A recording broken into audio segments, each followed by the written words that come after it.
Good morning. Today we're going to be looking at question 1 of exam 1, and it is a 10 centimeter long uniform cross-section capillary initially contains pure liquid H2O and D2O on its left from 0 to 5 centimeters and right halves 5 to 10 centimeters respectively.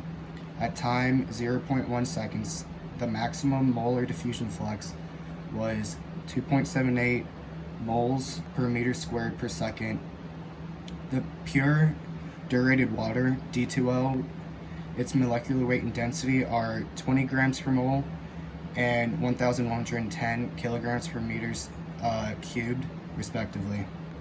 So for question 1, it's what is the overall mass flux and corresponding to the maximum molar diffusion flux? So to begin, we're going to think of it as H2O is going to be transitioning to the right, and D2O are going to be transitioning to the left. So this is important because as H2O goes to the right and D2O goes to the left, we're going to have the bulk diffusion flux, and that means that N, the overall mass flux, is going to be equal to 0 because they're going to cancel out. So to begin, we're going to be using equation 1-17, which is mass diffusion flux is equal to density times by molar velocity molar volume minus total volume. And then we're also going to be using 1-18, which is molar diffusion flux is equal to the concentration of A times by molar volume minus total volume. So to begin, we're going to be taking equation 1-17 and put it in terms of VA. So that is JA divided by density plus volume, total volume, is equal to molar volume. And we're going to substitute this into equation 1-18. So then molar diffusion flux is equal to the concentration times by mass diffusion flux divided by density plus volume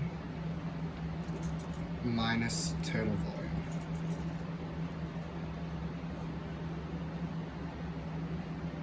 And knowing this, we can substitute in the definition for density.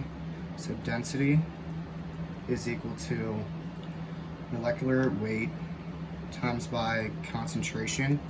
So we're going to substitute that into this equation for density. So then JA is equal to CA all over mass diffusion flux times by molecular weight times by concentration plus velocity.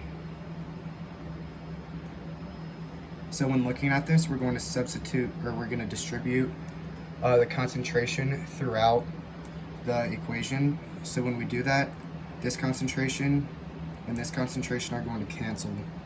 So then molar diffusion flux is equal to mass diffusion flux divided by molecular weight plus concentration times by volume, the volume difference.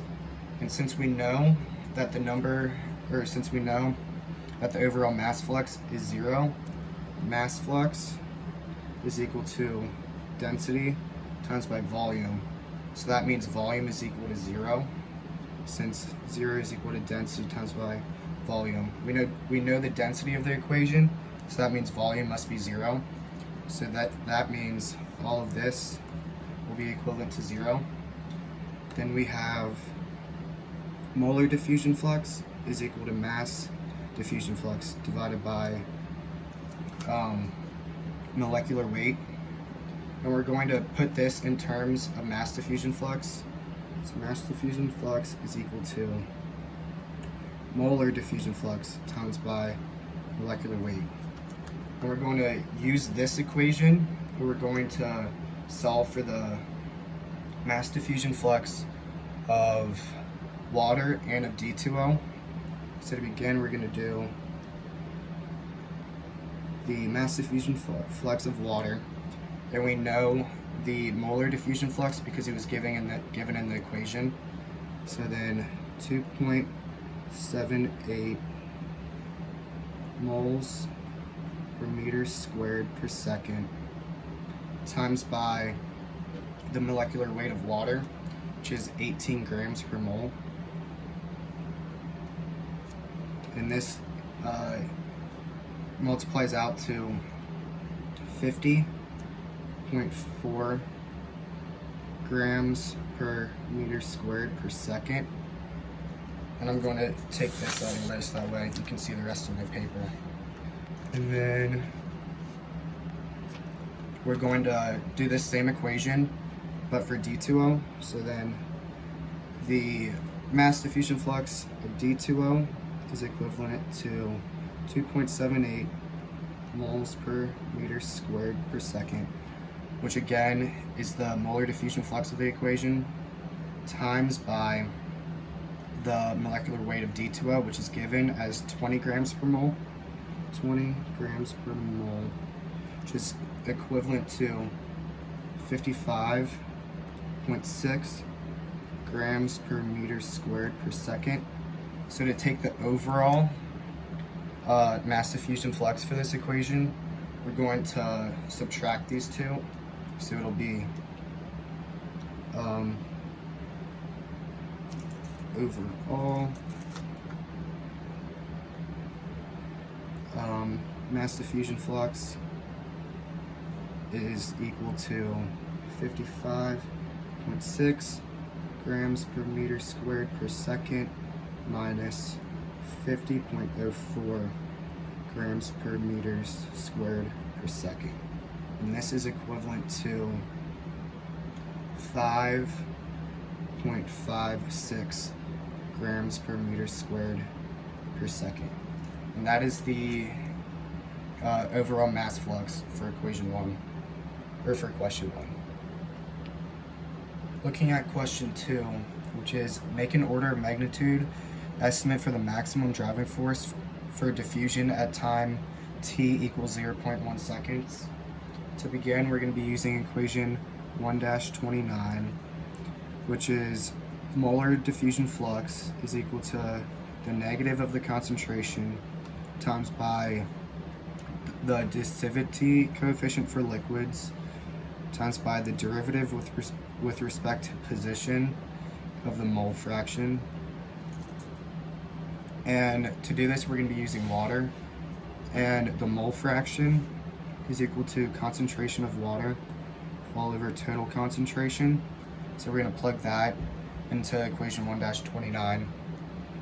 So then the molar diffusion flux of water is equal to the negative total concentration times by the dissivity coefficient times by the derivative with respect to position of the concentration of water all over total concentration. These two concentrations, the two total concentrations, are going to cancel out.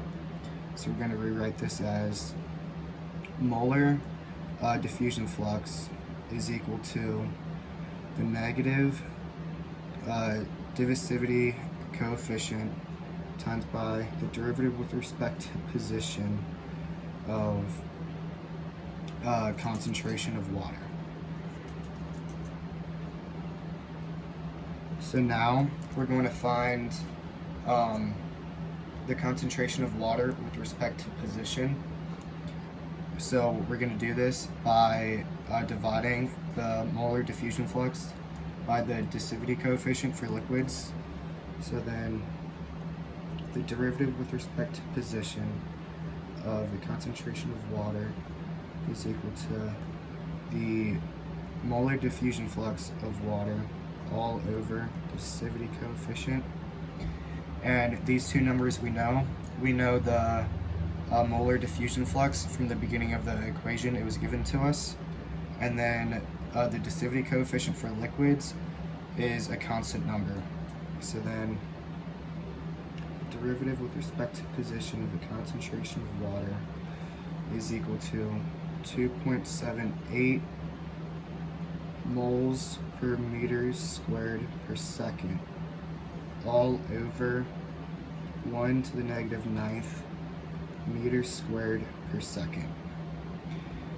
And this equates out to 2.78 to the 9th. And since it's in order of magnitude, we're going to make it an absolute value. So it goes out to 2.78 to the 9th, which is positive, and it's moles per meters to the 4th. And that's a simplification of the units, and the moles per meters cubed is a concentration, and then the other 1 over the meter is for respect to distance. So the order of magnitude for question 2 is 10 to the 9th. For question 3, we're asked to create 4 graphs of the mass concentration, molar concentration, molar diffusion flux, and the mass flux of H2O and D2O for the initial at 0.1 seconds, the intermediate at 60 seconds, and the final at infinity seconds. So for the mass concentration or density, the red line is H2O and the blue line is D2O.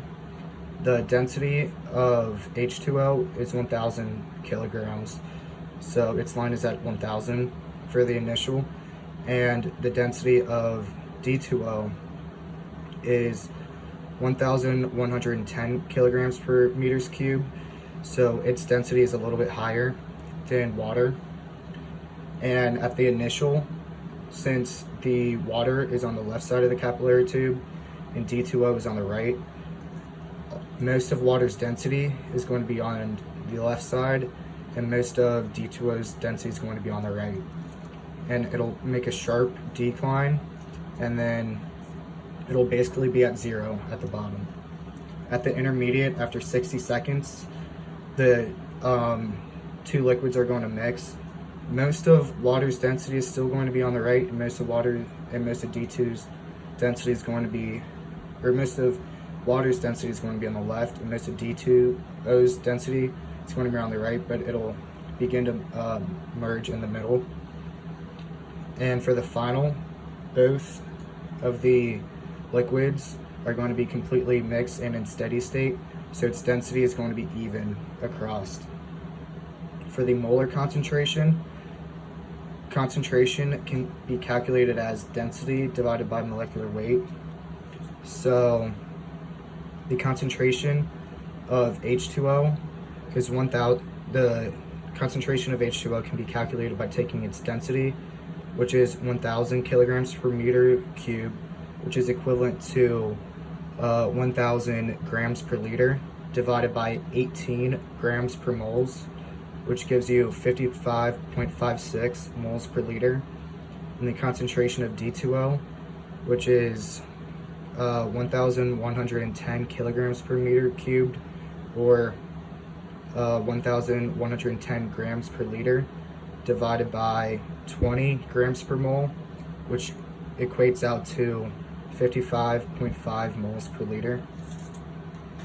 So in the initial, the concentration of water will be at 55.56 moles per liter, and the concentration of D2O will be at 55.5 moles per liter. And since it's initial, all of the concentration of water will be on the left, and all of the concentration of D2O will be on the right. And at 60 seconds, the 2 liquids will begin to mix. So they're beginning to cross over from each side. And for the final, the 2 liquids are in steady state, so its concentration's even throughout the capillary tube. For the molar diffusion flux, the highest flux is 2.78, which is given to us in the initial question. And in the center of the capillary tube is where the highest amount of the molar diffusion flux will begin.